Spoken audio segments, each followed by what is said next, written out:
বাংলা বাক্য আমাকে দাও। আমাকে দাওটা কানাডা ভাষায় যদি আমি বলি তাহলে আমাদেরকে বলতে হবে নানাগে কোডু। নানাগে কোডু, ইংরেজিতে গিভ মি। নানাগে মানে আমাকে, কোডু মানে দাও। পরের বাংলা বাক্যটা হচ্ছে আমার কথা শোনো। আমার কথা শোনো কানাডা ভাষায় হবে নান্না মাতু কেড়ু। নান্না মাতু কেড়ু, ইংরেজিতে লিসেন টু মি। নান্না মানে আমার, মাতু মানে কথা, কেড়ু মানে হচ্ছে শোনো। কেলু নয়, কেড়ু। পরের বাংলা বাক্য হচ্ছে ওটা ছুঁয়ো না। ওটা ছুঁয়ো না কানাডা ভাষায় হবে আদান্য মোট্টা বেড়া। আদান্য মোট্টা বেড়া মানে হচ্ছে ইংরেজিতে ডোন্ট টাচ ইট। আদান্য মানে হচ্ছে ওটা, মুট্টা বেড়া মানে ছুঁয়ো না। বেড়া মানে না, মুট্টা মানে ছোঁয়া, মুট্টা বেড়া।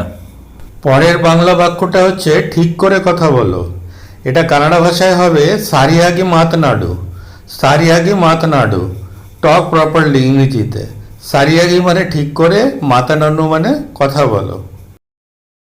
পরের বাংলা বাক্য হচ্ছে ভুলে যেও না। ভুলে যেও না এটা কানাডা ভাষায় হবে মারিয়া বেড়া।